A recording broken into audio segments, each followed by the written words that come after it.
Well, as many of you know, I hail from Hampton Roads, which I believe to be one of our most beautiful pieces of this Commonwealth, and I grew up next to the Elizabeth River, enjoying a beautiful environment like so many others. But right now, our environment is under threat, and I know that we can all agree, and it's not partisan, that we want clean air and clean water. And the only way for us to do that is to hold our biggest corporate polluter accountable. That's Dominion Energy. And I want to be very clear and be very open. They're his largest campaign contributor.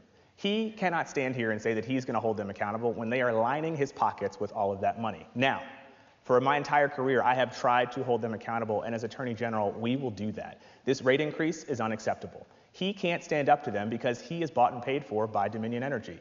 I can't wait to unleash our Consumer Protection Unit to go and fight for the people here in Virginia to lower their costs. That's what this race is about. The stakes couldn't be more clear. We have to make sure we're deploying every resource at our disposal to fight for regular people and make sure that we lower their costs. One of the biggest drivers of people's cost increase right now is their energy bill, and under Jason Miyares, it has gone up every month for the last 3 years. And right now, there is a rate increase that stands to increase people's bills by $21 a month. He can't stand up to them, and he won't. I will hold them accountable. I will make sure that we have a clean environment, we hold these corporate polluters accountable, and we lower costs and deliver results here for Virginians who are feeling the squeeze. Attorney General Miyares, on that same line of questioning, you mentioned RGGI, which is a regional greenhouse gas initiative. Could you take 30 seconds and explain your position on Virginia's role in the RGGI Accord? I think working class Virginians can't afford a carbon tax on their everyday and their monthly energy bills, which Jay Jones supports, will be between $200 and $500 million a year on the ratepayers. They simply can't afford that. I came from a struggling family that at times we worried about how we were going to pay our energy bills. When gas prices went up, it affected us directly. Let me explain.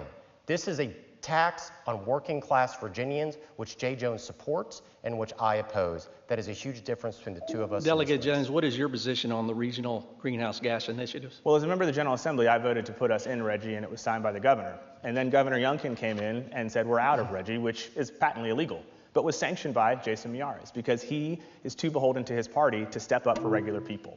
You got to know the law, and you got to know what's legal and what's illegal.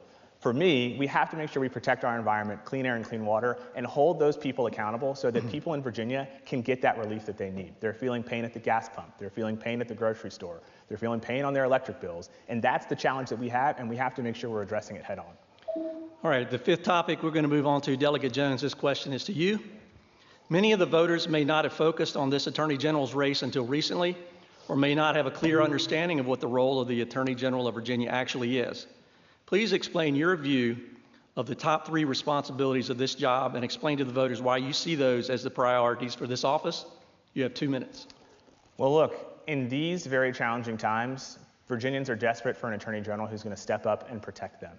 And right now, they haven't gotten that because, in particular, in these last 9 months, Jason has not held the president accountable because he's too weak to stand up to the president and too scared. Because the policies that are coming out of Washington are making us all less safe and less secure. There are thousands of workers who are wondering whether or not you're going to do your job and try to protect them. There are people who are going to lose their health care who are wondering whether or not you're going to step up. There are communities that are going to lose funding for their schools and for their law enforcement who are desperate to know when you're going to do your job. That is about protecting Virginia and putting Virginia first. The stakes of this race are too high for us to continue down this road where Donald Trump gets his way here in Virginia every single day. We deserve an Attorney General who's going to put Virginia first and protect us, protect our assets, protect our resources, protect our institutions, and we will do that. And we also deserve an Attorney General who's got a forward-looking vision, an affirmative vision to meet the challenges of right now, to lower costs, to go after those corporations that are jacking up prices and ripping us off, to go after those utility monopolies that are getting their way every day here in Virginia and making our energy bills go up, to go after those pharmaceutical companies to lower drug prices, to put money back into Virginians' pockets. It's exactly why we released our lowering cost plan.